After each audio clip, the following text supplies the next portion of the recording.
श्री रामचंद्र जी ने भोले बाबा को बहुत समझाया और पार्वती का जन्म सुनाया। कृपा निधान श्री रामचंद्र जी ने विस्तार पूर्वक पार्वती की अत्यंत पवित्र करनी का वर्णन किया।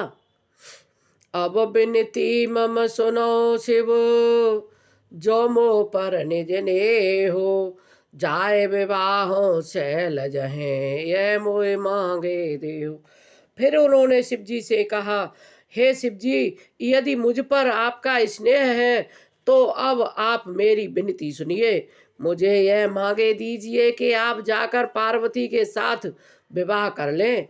शिव जी ने कहा, यद्यपि ऐसा उचित नहीं, परंतु स्वामी की बात भी नहीं मेटी जा सकती। हे नाथ, मेरा यही परम धर्म है कि मैं आपकी आज्ञा को सिर पर रखकर उसका पालन करूं। माता पिता गुरु और स्वामी की बात को बिना ही विचारे शुभ समझकर करना चाहिए। फिर आप तो सब प्रकार से मेरे परम हितकारी हैं। हे नाथ, आपकी आज्ञा मेरे सिर पर है। शिव जी की भक्ति ज्ञान और धर्म से युक्त वचन रचना सुनकर प्रभु श्री रामचंद्र जी संतुष्ट हो गए। प्रभु ने कहा, हे हर, आपकी प्रतिज्ञा पूरी हो गई। अब हमने जो कहा है उसे हृदय में रखना। अंतर इस प्रकार कहकर श्री रामचंद्र जी अंतर ध्यान हो गए। शिव जी ने उनकी वह मूर्ति अपने हृदय में रख ली। उसी समय सप्तऋषि शिव जी के पास आए। प्रभु शिव जी ने उनसे अत्यंत सुहावने वचन कहे। पार्वती पह जाए तुम, प्रेम परीक्षा ले हो, गिरह प्रेम पटयो भवन, दूर करें संदेहो। कैसे वजदपे उचित असनाही, नाथ बचन पुण्य मेटे न जाही। सिर धरे आय सो करे तुम्हारा, परम धर्म यह नाथ हमारा। मात पिता गुरु प्रभु के बानी, विनय विचार करें शुभ। तुम सब भांत परम हितकारी, यज्ञा सिर पर नाथ तुम्हारे। प्रभु तो स्यो सुन शंकर वचना, भक्ति विवेक धर्म जन रचना। कै प्रभु हर तुम्हार पन रयाऊ, और अब राख्यो और जो हम कहो। अंतर ध्यान भये असवारी वासी, शंकर सोए मूर्ते और राखे। तब सप्तऋषि शिव पै आए, बोले प्रभु सुनाए। पार्वती पह जाए तुम, प्रेम परीक्षा ले हो, गिराए प्रेम पटयो भवन, दूर का संदेहो। ऋषियों ने वहां जाकर पार्वती को कैसे देखा, मानो मूर्तिमान तपस्या ही हो। मुनि बोले, है शैल कुमारी, सुनो, तुम किस लिए इतना कठोर तप कर रही हो? तुम किसकी आराधना करती हो और क्या चाहती हो? हमसे अपना सच्चा भेद क्यों नहीं कहती? पार्वती ने कहा, बात कहते मन बहुत सकुचाता है। आप लोग मेरी मूर्खता सुनकर हंसेंगे। मन ने हट पकड़ लिया है कि वह उपदेश नहीं सुनता और जल पर दीवार उठाना चाहता है। नारद जी ने जो कह दिया उसे सत्य जानकर मैं बिना ही पंख के उड़ना चाहती हूँ। हे मुनियो, आप मेरा अज्ञान तो देखिए कि मैं सदा शिव जी को ही पति बनाना चाहती हूँ। ऋष गौर देखी तय कैसी, मूर्ति मैं तपस्या जैसी। बोले मुनि सुन शैल कुमारी, करौ कवन कारण तपवारी। के अपराधों का तम चाऊ, हम सन सत्य मरमो के न काऊ। कहत बचन मनु अति सकुचाई, हसयो सुने हमारे जड़ताई। मनु अट परा न सुनय सिखावा, चहत बार पर भीति उठावा। नारद कहा सत्य सोए जाना, बिन पंख है हम चाहे उड़ाना।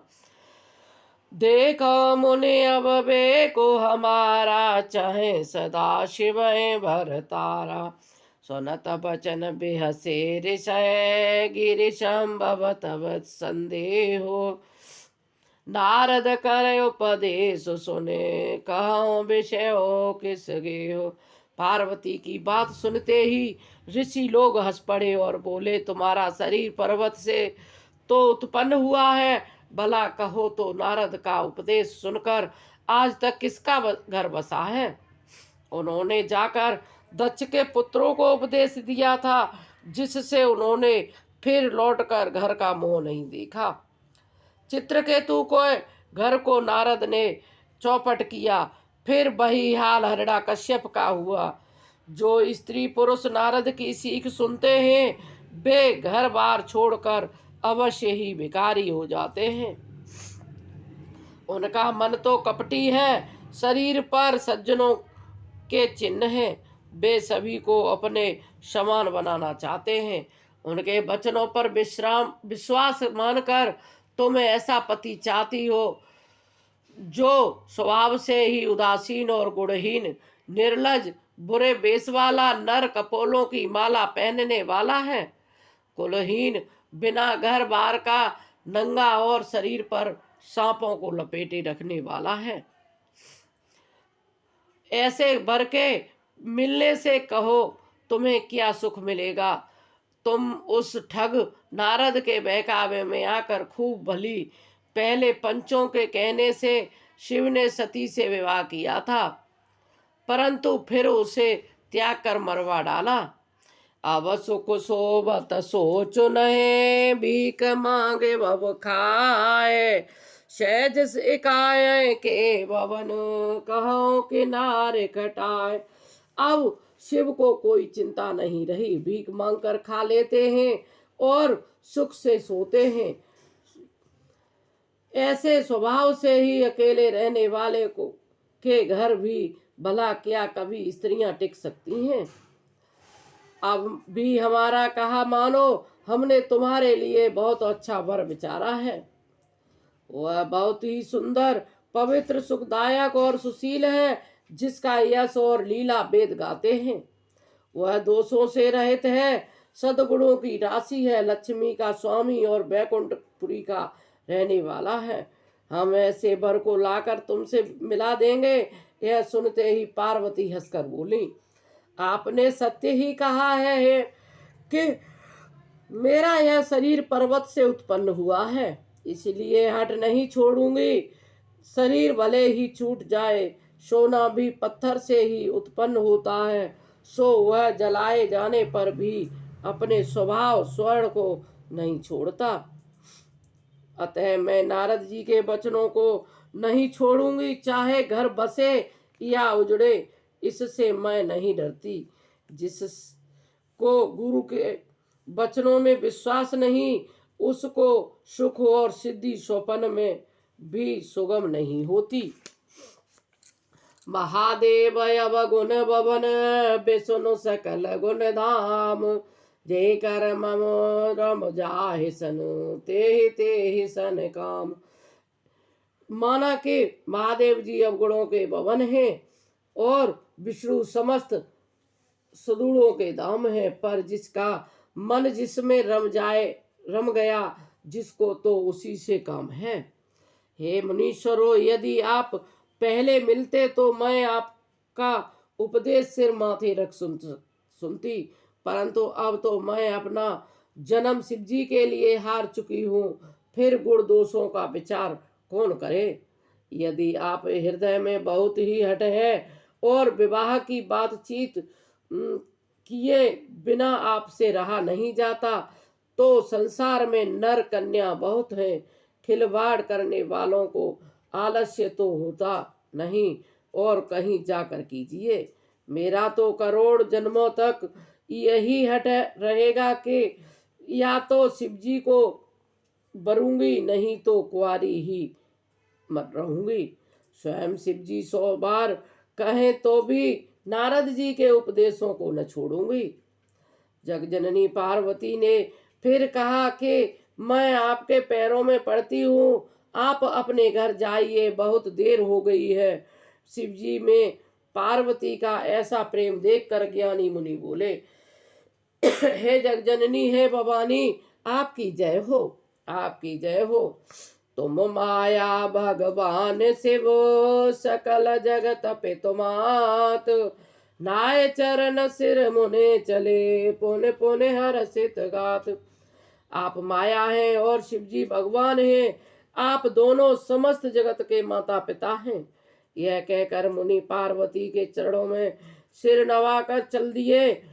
उनके शरीर बार बार पुलकित हो रहे थे। मुनियों ने जाकर हिमवान को पार्वती के पास भेजा और वे विनती करके उनको घर ले आए।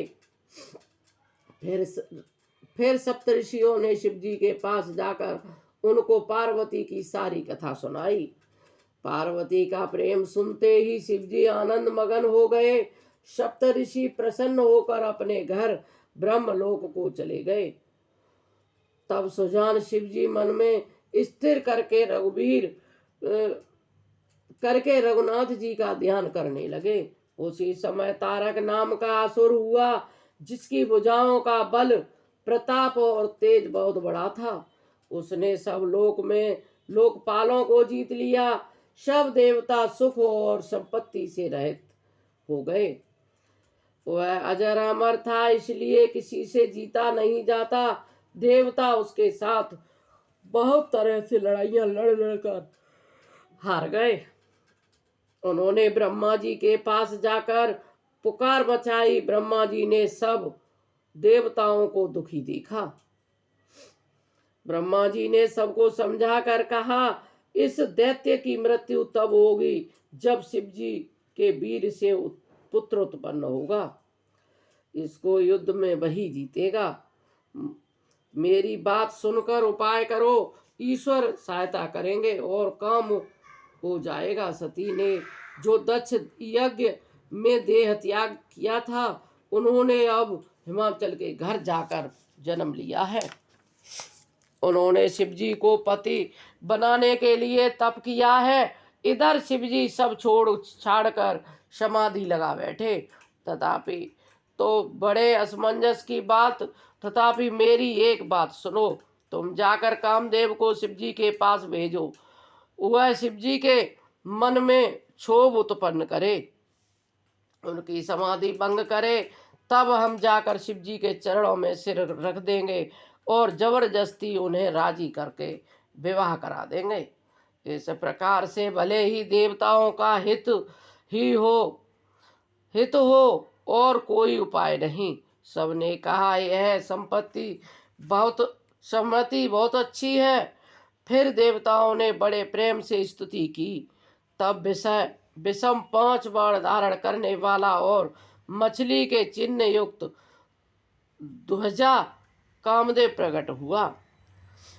सुरह कही निज विपति सब, सुने मन की न विचार, शुंभ विरोध न कुशल मोहे, बेअस कयो असमार, मंगल भवन अमंगल यारी, द्रवयो सुदशरथ अजिर बिहारी, दीन दयाल बिरध संभारी, हरहो नाथ मम संकट वारी, जे विधि होए नाथ हित मोरा, करहु जो बेगिदा समय तोरा। राम